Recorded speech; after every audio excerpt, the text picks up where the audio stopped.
Hi guys! Welcome back to Lynn Quaresma channel. At kung ikaw ay baguhan pa lamang dito sa ating channel, huwag kalimutang i-like and subscribe and click the notification button para lagi kayong updated sa mga bagong videos na ating i-upload dito.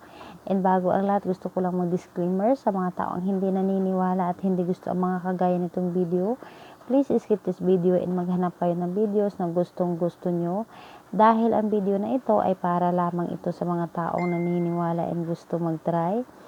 And ngayon, ituturo ko sa inyo paano kayo mamahalin na higit pa sa kanyang sarili. Mamahalin kayo ng inyong partner na kung saan ay wala nang ititira para sa kanyang sarili, ay para na lamang sa inyo. Ganon ito ka-epektibo ang aking ituturo sa inyo ngayon ng isang spell upang mas mahalin ka ng husto ng inyong partner. So, ito ay pwede mong gawin sa babae to babae and lalaki to lalaki. Pwede rin ito sa magkalapit at magka-LDR. Sa materialis naman ay sobrang napakasimple lamang. Ang ating kakailanganin dito is kailangan lamang natin dito ng isang bottled water and kailangan na may lamang tubig. So, pwedeng sa gripo na tubig. Hindi kailangan na yung sa bottled water talaga. Kailangan kumuha na lamang kayo doon sa may gripo na tubig. Kumuha kayo ng empty bottle at lagyan ninyo ng tubig nang galing sa gripo. So, kailangan natin dito ng bottled water na may lamang tubig. And syempre, kailangan natin dito ng maliit na papel. At kailangan natin ng panulat ng kahit anong klaseng panulat. Pwede kang gumamit ng color pen, pentel pen, ball pen. And kailangan din natin dito ng kaunting asin. So, ngayon kapag ready na itong mga materialis na aking binanggit is kailangan na ang iyong sarili na naman ang iyong i-ready. So, paano nga ba? Sa lagi ko naman sinasabi, dapat na kapag gumawa kayo ng isang ritual, ay buo ang iyong tiwala. Yung tipong wala kayong pagdududa sa inyong ginagawang ritual na kiniklaim ninyo sa inyong sarili na makakatulong ito sa inyo and matutulungan talaga kayo.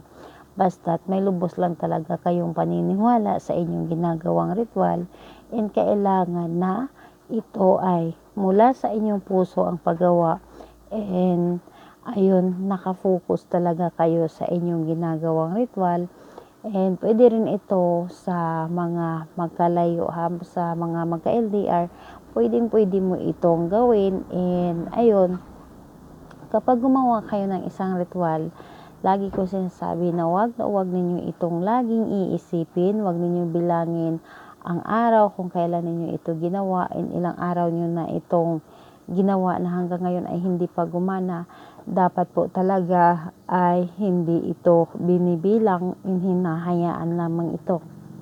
And dapat ay hindi rin ito ipagsasabi kahit kanino. Hindi kung bibiglang kayo kahit na ito ay gumana na, dahil posible pa rin itong makontra kapag ito ay inyong pinagsasabi.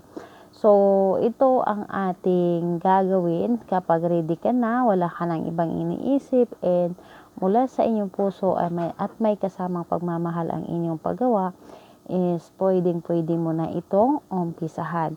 So, ang unang-una nating gagawin is isulat mo lamang yung pangalan at apelyido ni target ng 3 beses sa isang papel o sa maliit na papel. And dapat ay yung pagka-ano ninyo ng papel tulad nito, kamay po talaga ang ginagamit sa paghati ng papel, hindi po pwedeng gunting. Kamay po para may energy siya. And ngayon kapag naisulat mo na itong pangalan niya at apelyido ng 3 beses, ay bigyan mo lamang ito ng energy galing sa inyo ang papel na ito. Bigyan nyo ng energy at isipin ninyo habang pinapainit ninyo itong papel sa inyong mga palad. So, ayun, kapag napainit mo na ito sa iyong palad, ang gagawin mo Itong papel ay itupi mo lamang ito ng 3 beses na papunta sa inyo, papasok po talaga sa inyo, hindi pwedeng papalabas. So, itupin ninyo ng pagano ng 3 beses and ayun. So, 3 beses, any shape po, wala pong problema.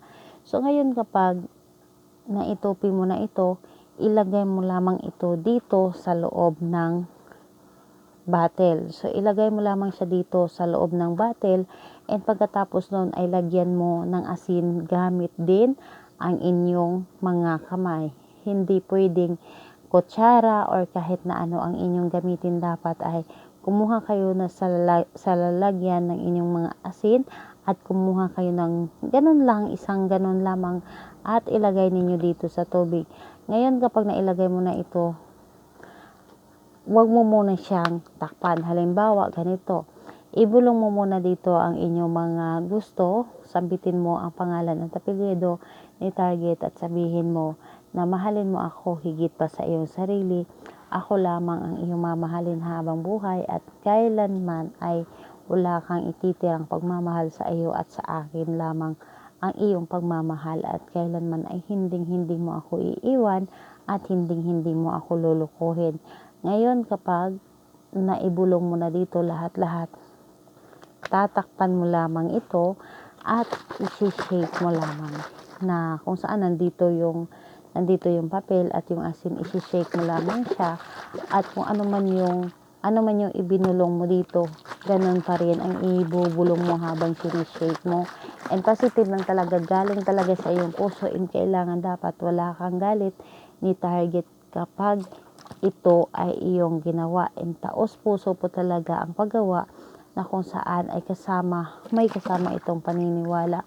So, ayun, isi-shake mo lamang ito and itong bottle na ito, ilagay mo lamang siya kung saan mo siya pwedeng ilagay. Pwede mo siyang itabi sa pagtulog and dapat walang makakakita, walang makakaalam itong iyong ginawa. Itabi mo sa iyong pagtulog or di kaya ilagay mo sa iyong cabinet, sa inyong altar, o sa inyong bag. Yung tipong safety siya na hindi talaga ito makikita. And after 3 days, kunin mo ito, itapon ninyo ito kung saan ninyo siya pwedeng itapon, pwedeng sa harap ng inyong bahay na kung saan may halaman, idilig ninyo sa halaman or kahit na anong klaseng, kahit yung sa paso, idilig ninyo. And ayun, kapag yumabong ito, ibig sabihin noon ay positive yung ginawa mo. And ayun, sa mga nag-alala baka mamatay yung mga halaman nila, hindi ito mamatay dahil ito ay isang ritual and doon mo rin makikita or doon mo rin malalaman kung ang iyong ginawa ay positive or negative. Kapag namatay yung halaman, ibig sabihin noon ay negative ang iyong ginawa. Kapag nabuhay ang halaman at yumabong pa, ibig sabihin noon ay positive ang iyong ginawa. So, gawin ito sa araw ng Tuesday and Friday. Pwede rin ito sa ibang araw kung kabilugan ng buwan, new moon, or di kaya full moon. So, ayun, gawin mo ito ng may lubos na paniniwala. And kung may mga katanungan kayo, i-comment nyo na lang sa baba upang ma-replyan ko kayo. Bye bye everyone. God bless us all.